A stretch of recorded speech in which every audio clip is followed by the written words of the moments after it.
여러분 반갑습니다. 오늘 예배 자리에 참석한 모든 분들에게 주님이 주신 은혜와 평강이 넘치기를 축복합니다. 아멘. 오늘은 예수를 만난 사람들 11번째 시간입니다. 요한복음 19장 16절을 통해서 십자가 앞에 선 사람에 대해서 살펴보기로 하겠습니다. 예수님이 십자가에 못 박히실 때 그 현장에 많은 사람들이 있었습니다. 그 중에 빌라도는 예수님을 십자가에 못 박도록 판결을 내린 사람이죠. 빌라도도 거기에 있었고 또 군인들도 거기 있으면서 예수님을 희롱하고 모욕하는 사람도 있었고 또 많은 백성들이 그 십자가를 구경하는 사람도 있었고 또 어떤 사람은 그 예수님의 십자가에 못 박히심을 보고 회개하면서 정말 하나님의 아들이다라고 고백하는 사람도 있었고 또 마리아와 요한과 같이 십자가 곁에 끝까지 남아있는 사람도 있었고 또 니고데모와 또 아리마대 요셉과 같이 헌신을 다하고 장례를 준비하는 그런 사람도 거기 있었습니다. 이 십자가 현장에는 예수님을 모르는 사람, 예수님에게 관심이 없는 사람은 아예 거기에 나오지 않았습니다. 그러면 이 십자가 앞에 선 사람들은 누구냐면 오늘날 우리 교회 안에 있는 사람이다라고 볼 수가 있습니다. 그래서 이번 주 다음 주를 통해서 십자가 앞에 선 사람에 대해서 우리가 살펴볼 테인데 주님 앞에 주님의 관심이 있어서 나온 사람도 있고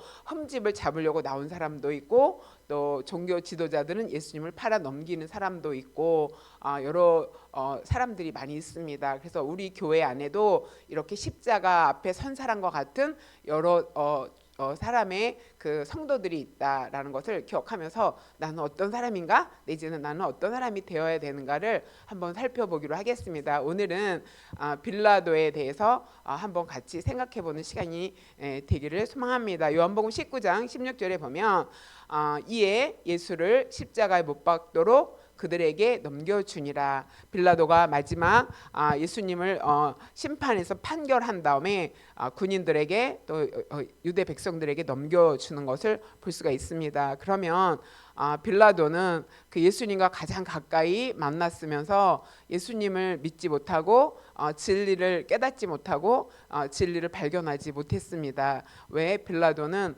진리 안에 거하지 못했는지 한번 살펴보기로 하겠습니다. 요한복음 18장 37절에 보면 빌라도가 그 예수님을 신문하면서 묻습니다. 내가 왕이냐? 이렇게 묻습니다. 그래서 예수님께서 이렇게 대답하시죠.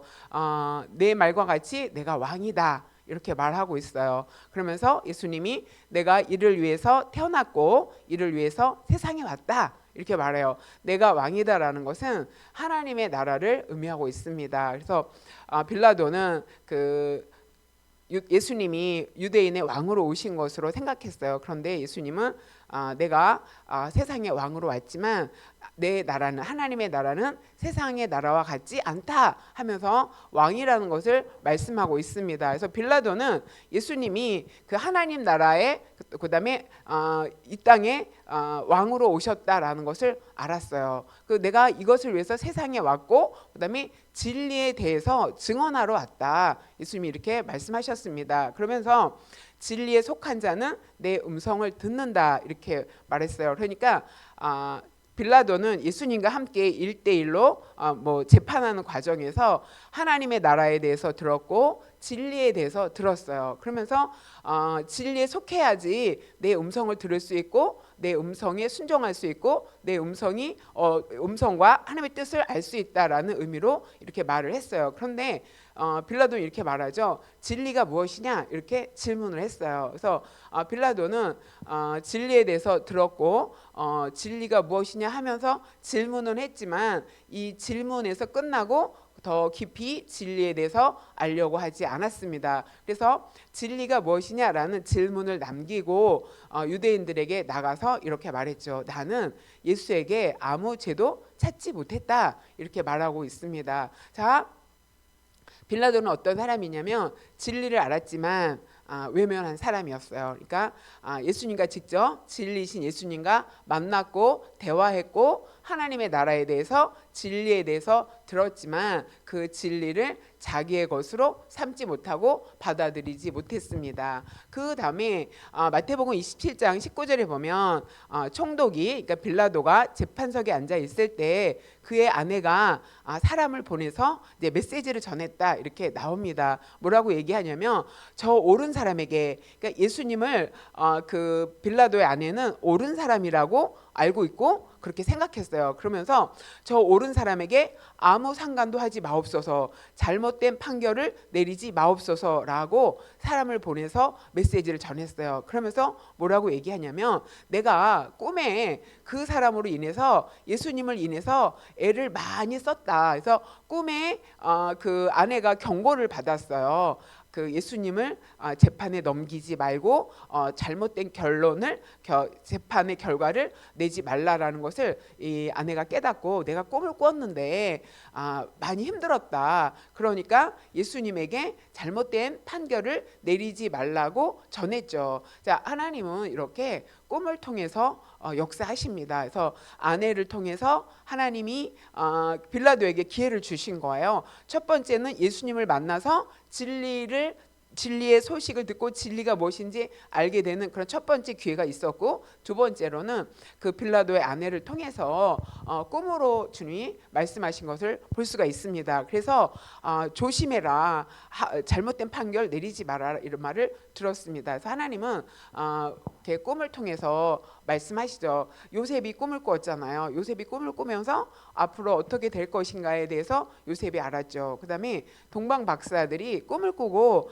예수님이 나신 그 별을 찾아서 예수님을 찾아왔죠. 그러니까 하나님은 꿈을 통해서도 우리에게 말씀하신다. 그 다음에 하나님은 우리의 성경 말씀을 통해서 우리에게 전할 메시지를 말씀하시는 것을 여러분이 기억하시기 바랍니다. 그래서 우리가 말씀을 읽으면서 나에게 주시는 하나님의 음성이 뭔지, 하나님의 뜻이 무엇인지 잘 살펴야 됩니다. 그 다음에 주변 상황을 통해서, 환경을 통해서도 하나님이 말씀하십니다.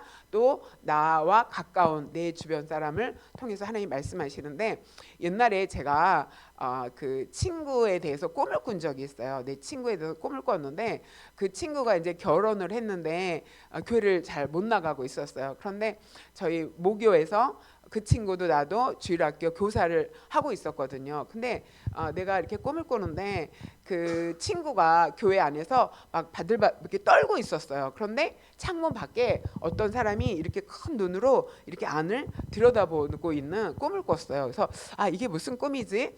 그냥 그 지나가는 꿈은 아닌 것 같다 해서 제가 그 친구한테 전화를 했어요.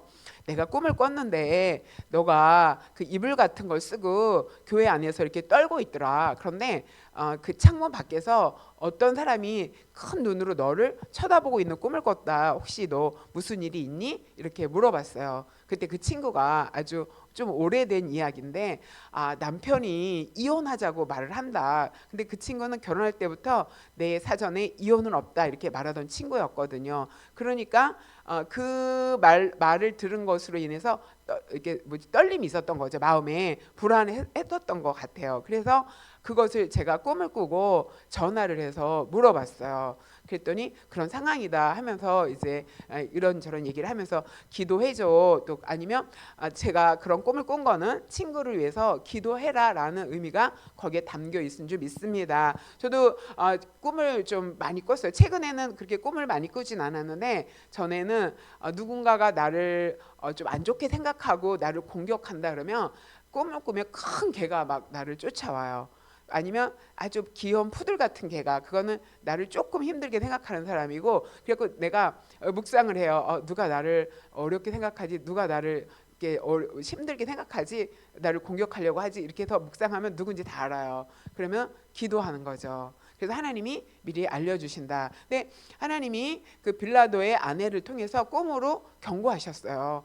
판결을 바르게 내리라 이렇게. 근데 이렇게 주변 사람을 통해서, 꿈을 통해서, 말씀을 통해서 하나님 우리에게 기회를 주시는 거죠. 잘못된 길로 가지 말라고. 그럴 때 그 경고를 듣고 순종하면 우리가 바른 신앙의 자리에 서 있을 줄 믿습니다. 이렇게 하나님이 외부의 사람을 통해서 경고하셨어요. 앞에서는 예수님과 직접 만나면서 하나님의 나라에 대해서 진리에 대해서 들었잖아요. 이성적으로 네가 판단해봐 라는 기회를 첫 번째 주신 거죠. 그래서 하나님이 첫 번째 기회와 두 번째 기회를 주셨어요. 그 다음에 요한복음 19장 4절에 보면은 빌라도가 밖에 나가서 사람들에게 말했어요. 이 사람을 데리고, 그러니까 예수님을 데리고 밖으로 나갔어요. 사람들이 그 빌라도의 재판관 판정 안에 들어오지 못했거든요. 자, 나가서 뭐라고 얘기하냐면 내가 예수에게 아무 죄도 찾지 못했다. 그것을 너에게 알리려고 한다. 이렇게 말했어요. 그러니까 빌라도는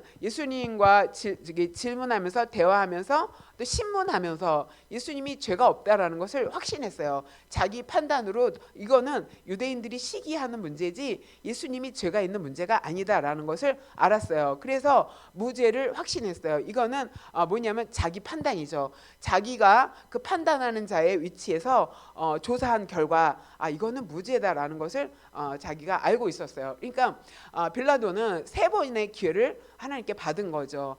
이성적인 판단을 해라. 예수님 만났고 꿈을 통해서 외부의 아내를 통해서 꿈을 통해서 경고를 받았고 자기 스스로 예수님이 죄가 없다라는 것을 알았어요. 그런데 빌라도는 진리를 알았지만 예수님이 죄가 없다는 걸 알았지만 외면했어요. 그것을 받아들이지 못했어요. 그러니까 여기서는 뭐냐면 여러분이 진리를 알고 하나님의 뜻을 알았는데 순종하지 않았다. 그러니까 빌라도가 하나님의 뜻은 알았지만 그 하나님의 뜻대로 행하지 않았다라는 것을 의미하고 있거든요. 여러분도 여러분 삶 속에서 여러 경로로 주님이 말씀하시는데 내가 순종하고 있진 않은가? 하나님이 이렇게 말하는데 빌라도처럼 순종하지 않을 수도 있다. 외면할 수도 있다. 그러니까 사람들의 경고, 외부에서 주시는 경고, 내 스스로 판단하는 거, 또 말씀을 통해서 말씀하실 여러 가지 경고들을 여러분이 그냥 외면하지 않게 되길 소망합니다. 뭐가 필요하냐면은 결단을 하는 용기가 필요해요.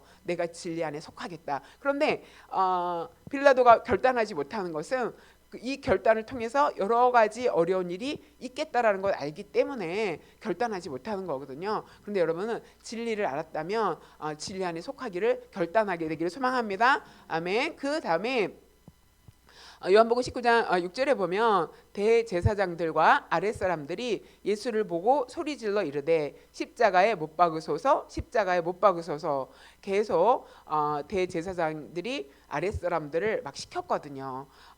십자가에 못 박아라고 말을 해라 이렇게 시켰어요. 그러니까 사람들이 예수님을 보고 십자가에 못 박으라고 계속 소리를 치는 거죠. 이거는 군중의 압력, 굉장히 많은 사람들이 모여갖고 압력을 주는 거죠. 예수님을 십자가에 못 박으라고. 그럴 때 빌라도가 너희가 데려다가 직접 십자가에 못 박아라 이렇게 말했어요. 나는 죄를 찾지 못했다. 그러니까 빌라도는 요한복음 19장에 보면 세 번이나 나는 예수님에게 죄를 찾지 못했다 이렇게 말하고 있습니다. 그러니까 너희가 스스로 십자가에 못 박아라 말할 때 우리의 법으로는 죽이지 못합니다. 그러니까 세상 법정에 예수님의 죄를 가지고 나온 거거든요. 로마 법으로 예수님을 죽이는 심판을 하겠다는 의미가 여기 있습니다.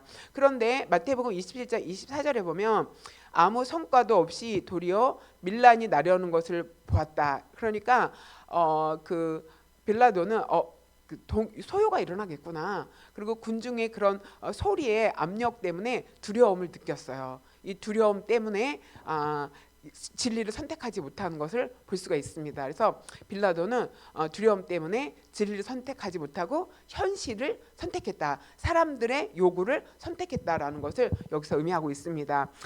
사울 왕이 그 아말렉과의 전쟁에서 진멸하라고 말했을 때 진멸하지 못하고 그다음에 제사를 먼저 드리는 그런 일들이 일어나서 사무엘에게 굉장히 혼이 났습니다. 그럴 때 사무엘이 뭐라고 말하냐면 백성들이 두려워서 내가 제사를 드렸다. 왜냐하면 사무엘이 오지 않고 그다음에 적군들은 지금 계속 공격해 오고 있고 군사들은 막 떠나고 있으니까 마음이 너무 급했어요. 마음이 급해서 자기가 먼저 제사를 드리는 그런 일들을 행했습니다. 그럴 때 백성들이 두려워서 내가 하면 안 되는 일을 했다라고 말하는 것을 볼 수가 있습니다. 그러니까 사람들을 두려워할 때, 사람들의 어떤 그런 압력, 그다음에 그 사람들의 여론 정치 막 이런 거 있잖아요. 여론이 여러와 같다 막 이래갖고 대제사장들이 여론을 선동했거든요. 여론을 선동해서 잘 모르는 사람들이 막 떼거지로 일어나갖고 그거 하지 말아라, 십자가에 못 박아라 막 이렇게 잘못된 판결을 내도록 이야기하니까 거기에 밀려서 그것에 대한 그 압력, 두려움, 그런 것 때문에 이제 진리를 선택하지 못하는 그런 일들이 일어납니다. 그러니까 사람들이 뭐 때를 지어서 막 뭐 지금 파업한다 막 이런 소식들이 굉장히 많이 들리잖아요. 그렇게 때를 지어서 요구하는 그런 일들이 일어날 때, 근데 여론이 그런 잘못된 방향으로 갈 때 그것을 진리를 알지만 그것을 막아내지 못하는, 그것을 두려워하면은 진리를 선택하지 못한다는 것을 여기서 의미하고 있습니다. 그 다음에 7절에 보면 유대인들이 말하죠. 우리 법대로 하면 그가 당연히 죽을 것은 그가 자기를 하나님의 아들이라고 했다 이렇게 말해요. 예수님이 자기를 하나님의 아들이라 이렇게 말했다. 그런데 8절에 보면 빌라도가 이 말을 듣고 더욱 두려워했다 이렇게 말해요.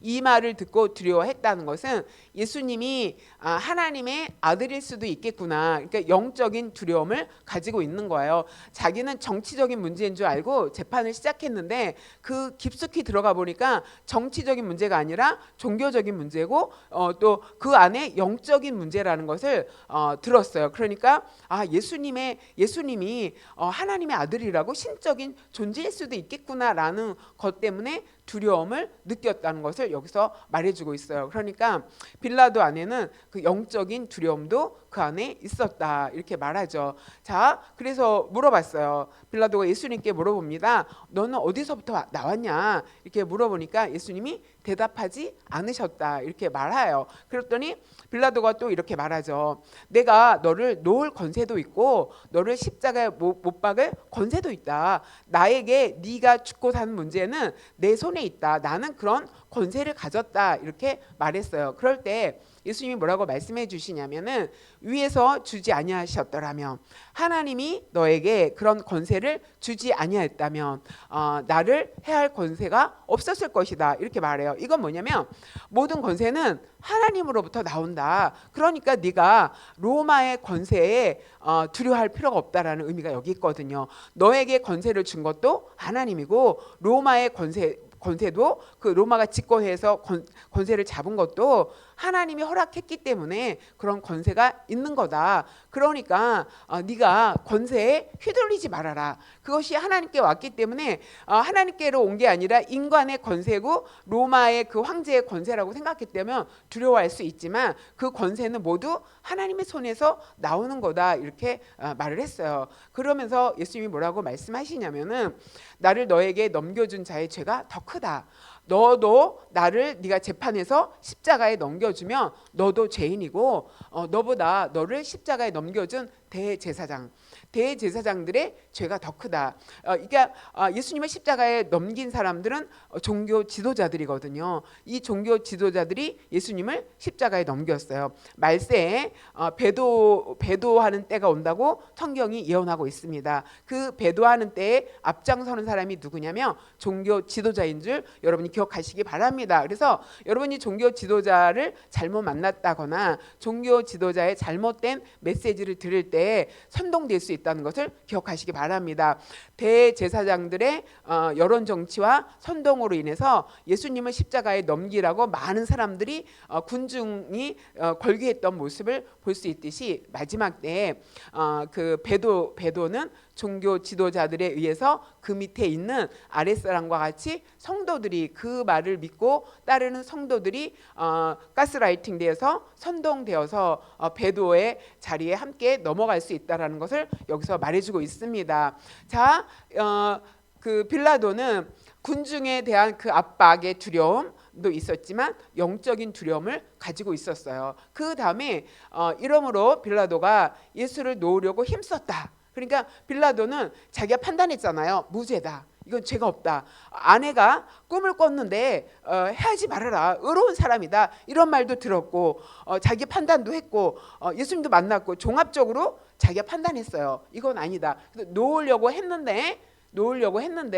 못 놓았죠. 그건 뭐냐면 유대인들이 소리 질러서 뭐라 그랬냐면 이 사람을 놓으면 너는 가이사의 충신이 아니다. 너는 로마 황제의 충신이 아니다. 이렇게 말해갖고 여기서 딱 걸린 거예요. 빌라도가 여기서 걸려서 두려움이 느꼈죠. 지금 내가 로마에 파송된 사람인데 내 자리를 잃을 수 있겠구나. 로마에 송환될 수도 있겠구나. 이런 처벌의 두려움. 그 다음에 자기를 왕이라 하는 자는 가이사를 반역하는 것이니다. 이렇게 말해요. 그러니까 예수님이 내가 유대 왕이다라고 말했는데 그거는 왕은 가이사밖에 없다. 이렇게 말하고 있어요. 그러면서 뒤에 보면은 그 대제사장들이 뭐라고 얘기하냐면은 우리의 왕은 가이사밖에 없다 이렇게 말해요. 대제사장이면 종교 지도자들은 종교 지도자의 왕이 예수님이어야 되고 하나님이어야 되는데 우리의 왕은 가이사다. 세상의 왕을 선택하는 모습을 볼 수가 있습니다. 이렇게 그 빌라도는 정치적인 압력을 받았어요. 그러니까 내 자리를 잃어버릴 수도 있겠구나. 밀란이 일어나면 소동이 일어나서 자기 관할 지역에서 이런 큰 일이 일어나면 수습하는 것도 어렵고 복잡하겠다. 그다음에 본국에 소환돼서 또 뭐 경질이 될 수도 있겠다. 이런 현실적인 두려움이 빌라도 안에 있었습니다. 그래서 빌라도는 정의를 선택하지 않았어요. 알았지만 정의를 선택하지 않고 현실을 선택했어요. 내가 예수님을 넘겨주면은 밀란은 일어나지 않겠지. 조용하겠다. 나는 좀 시끄럽지 않고 내 직분을 그나마 잘 감당할 수 있겠지. 그다음에 내 자리를 보존할 수 있을 거야. 자기가 그 총독의 지위에서 지위 해제가 되는 것을 두려워했죠. 그러면서 그 생존과 안전을 우선해서 원칙을 깨는 모습을 여기서 보여줬습니다. 그래서 정의를 선택하지 않았고 자기가 판단한 소신을 선택하지 않았어요. 뭘 선택했냐? 현실을 선택했죠. 알았지만 뭐 때문에? 두려움 때문에. 그러니까 정치적인 두려움, 영적인 두려움, 또 사람들의 압력에 대한 사람들에 대한 두려움. 이 두려움이 현실을 선택하게 했다. 그러면 소요도 안 일어나고 내가 본국에 소환될 일도 없고 내 지위도 유지할 수 있겠지 이렇게 생각한 거죠. 자, 여러분도 여러분의 삶에서 두려움 때문에 알지만 진리를 선택하지 못하고 여러분의 생존과 안전을 우선할 수 있다는 것을 기억하시기 바랍니다. 그러나 정의와 진리를 선택할 용기가 필요하다. 그러니까 여러분 두려움 때문에 현실을 선택하지 않게 되기를 소망합니다. 여러분의 안위와 안전을 선택하지 않고 진리를 선택하기를 원합니다. 원칙을 고수하게 되기를 소망합니다. 그러나 빌라도는 두려움 때문에 현실을 선택했다. 그러니까 타협한 거죠. 타협했기 때문에 예수님 앞에 서지 못했다는 것을 여기서 보여주고 있습니다. 그 다음에는 요한복음 19장 13절에 빌라도가 이 말을 듣고 그 앞에 말을 듣고 예수를 끌고 나가서 돌을 깐 뜰 이렇게 거기에 재판석에 앉았다 이렇게 말하죠. 그러면서 그날은 6월절 준비일, 6월절 준비일이니까 금요일이죠. 6월절은 토요일이니까 6월절을 준비하는 금요일인데 제6시다. 3시, 6시, 9시. 3시는 9시고 6시는 12시고 9시는 오후 3시예요. 그러니까 목요일 저녁에 겟세마네 동산에서 군인들에게 끌려서 새벽에 여기저기 끌려다니면서 재판을 받으면서 금요일 12시가 됐다라는 뜻이죠. 그 12시에 이제 재판석에 앉았는데 유대인들에게 이렇게 말했죠. 너희의 왕이다 이렇게 말했어요. 그럴 때 유대인들이 또 소리를 지르면서 없이 하소서 이렇게 말하면서 유대 절기의 명절에 죄수를 이렇게 자유롭게 해줄 수 있는데 예수님을 풀어주려고 했는데 바라바를 달라 이렇게 말하죠. 폭력을 바라바는 폭동을 일으킨 사람이거든요. 이 국민들은 폭력을 선택했다는 것을 여기서 볼 수가 있습니다. 그래서 우리가 여러분 지도자를 잘못 선택하면은 바라바 같은 폭력자를 선택할 수 있다는 것을 기억하셔야 될 줄 믿습니다. 자, 그래서 소리를 지르고 예수를 십자가에 못 박고 바라바를 풀어줘라 이렇게 요구를 했습니다. 자, 그러니까 그를 십자가에 못 박게 하소서 이렇게 말했죠. 빌라도가 내가 너희 왕을 십자가에 못 박으랴 이렇게 말했을 때 대제사장이 이렇게 말합니다. 가이사 외에는 우리에게 왕이 없습니다. 이렇게 말해요. 대제사장들, 종교 지도자들이 세상의 왕을 자기의 왕으로 인정하는 잘못된 모습을 여기서 말해주고 있습니다. 그래서 대제사장 이거 잘못됐는데 이렇게 마지막에 종교 지도자들이 적그리스도가 일어날 때 또 그들을 따르는 그 수와 하수인들 세 큰 권력을 가진 사람이 나타날 때 여러분에게 그 세상의 왕에게 그 우리의 왕이다라고 말할 때 여러분이 따라가시면 안 될 줄 믿습니다. 자, 이렇게 초대교회 그 종교 지도자들은 가이사를 우리의 왕이다 이렇게 말했어요. 마지막 시대에 종교의 배도가 일어나는 것은 세상에 힘 있는 자를 우리의 왕이라고 종교 지도자들이 말할 때가 있다라는 것을 여러분이 기억하시기 바랍니다. 자, 그래서 빌라도가 예수님을 십자가에 못 박도록 넘겨주었다 이렇게 말하죠. 자, 십자가에 처형할 수 있는 판결은 빌라도만 할 수 있어요. 그 나라의 총독이기 때문에 그 총독이 예수님을 판결할 수 있는데 빌라도는 예수님을 십자가에 못 박으라고 판결을 내리고 넘겨준 것을 볼 수가 있습니다. 자, 그러면서 빌라도가 마태복음 27장 24절에 보면 아무 성과도 없이 밀란이 일어나는 것을 보고 어떻게 했다? 물을 가져다가 무리 앞에서 손을 씻었다 이렇게 말해요. 손을 씻으면서 뭐라고 얘기하냐면 이 사람의 피에 대해서 예수님이 십자가에 못 박혀서 죽는 거죠. 피 흘리는 것은 죽는 거잖아요. 이 예수의 죽음에 대해서는 나는 무지하다 이렇게 말하고 있어요. 이게 되게 언어 도단이거든요. 말이 안 되거든요. 십자가에 넘겨주는 판결은 자기가 했는데 손을 씻으면서 나는 죄가 없어 이렇게 말해요. 죄가 없는 게 아니거든요. 너를 넘겨준 자의 죄가 더 크다고 했으니까 너도 넘겨주면 죄가 있다는 것을 앞에서 예수님께 들었어요. 그것은 잘못된 거고 죄예요. 그런데 자기가 생각하는 거야. 나는 판결은 했지만 내가 판결을 안 하려고 했는데 너희들이 요구했으니까 이거는 너네 책임이야 하면서 무리 앞에서 손을 씻었어요. 자, 무리 앞에서 손을 씻어서 죄가 없다라고 말하는 모습과 예수님께서 대하에 물을 담아서 허리에 수건을 두르고 예수님의 발을 씻어주는 모습이 오버랩되는 것을 볼 수가 있습니다. 여기서 빌라도는 자기를 위해서 자기가 죄 없음을 위해서 스스로 손을 씻었다면 예수님은 제자들의 발을 씻어주면서 다른 사람을 섬기기 위해서 물로 발을 씻어준 모습을 볼 수가 있습니다. 자, 빌라도는 책임을 회피했어요. 이건 내 책임이 아니야. 나는 이 피에 대해 무죄해. 너희가 당하라 이렇게 말했어요. 그러니까 자기 책임을 유대인에게 그 백성에게 전가하는 모습을 볼 수가 있습니다. 자, 베드로는 자기가 결정했으면 그 책임을 자기가 지어야 되는데 결정을 했으면서 책임지기는 싫었던 거예요. 그래서 그 책임을 회피하는 것을 여기서 보여주고 있죠. 자, 진리를 지키기 위해서는 희생이 필요하다는 것을 여러분이 기억하시기 바랍니다. 여러분이 책임 있게 결정했다면, 여러분이 뭔가를 약속했다면, 여러분이 뭔가를 결정해서 이렇다고 했다면 그 다음에는 그 책임의 그것으로 결정으로 인해서 오는 손해와 어떤 여러 가지 안 좋은 상황도 여러분이 받아야 될 줄 믿습니다. 여러분이 책임을 져야 됩니다. 자, 우리가 책임을 전가하는 그 대선배님 우리가 창세기에 보면 바로 나오죠. 그 아담과 하와가 선악과를 따먹고 하나님이 하와에게 너가 왜 선악과를 따먹었냐, 아니, 아담에게 너가 왜 선악과를 따먹었냐 했을 때 하나님이 보내주신 하와가 먹으라고 그래서 먹었습니다 하고 아담은 그 책임을 하와에게 전가했어요. 또 하와에게 너는 왜 내가 먹지 말라고 한 선악을 알게 한 나무의 열매를 먹었냐라고 물었을 때 하나님 뱀이 꼬여서 제가 먹었습니다 하고 그 책임을 뱀에게 돌린 것을 볼 수가 있습니다. 여기서 책임은 아담에게 있었어요. 왜냐하면 하나님이 아담에게 명령했거든요.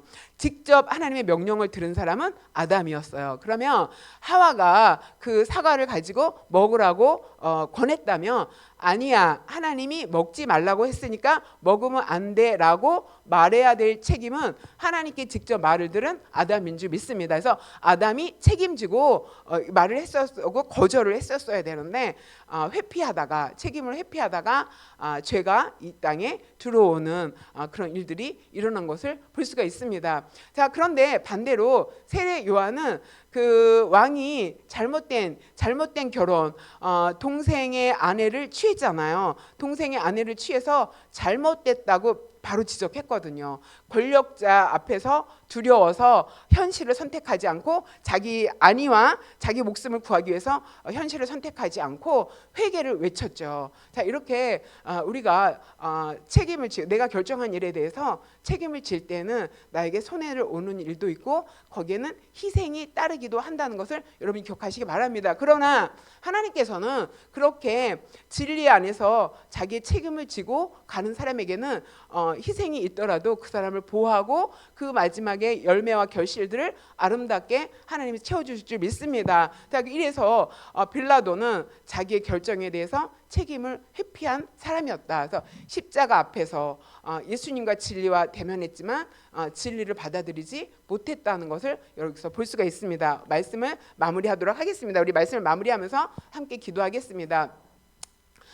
빌라도는 진리신 예수님을 만났지만 진리를 따르지 못했어요. 우리는 우리가 말씀을 아는 대로 말씀대로 순종하며 따르는 그런 결단이 있도록 기도하시기 바랍니다. 그 다음에 빌라도는 진리를 알았지만 그 현실, 사람들이 두렵고 정치적인 어떤 결과가 두렵고 여러 가지 두려움 때문에 현실이 아니라 원칙을 따르지 않고 타협했다는 것을 볼 수가 있습니다. 그래서 우리는 현실이 아니라 원칙을 따라 살게 해달라고 기도하는 저 여러분 되시길 소망합니다. 그 다음에 빌라도는 자기가 판결해놓고 다른 사람에게 책임을 전가하는 그런 일들을 가졌는데 희생하기 싫어서 복잡한 일들을 보기가 싫어서 그러나 우리는 내가 결정한 일에 대해서 그 다음에 원칙을 따르는 일에 대해서 책임을 지는 일이 있다면 회피하지 않고 책임지는 저 여러분 되게 해달라고 함께 기도하는 시간 갖도록 하겠습니다. 기도합니다. 하나님 감사합니다. 오늘 아버지 십자가 앞에 선 빌라도에 대해서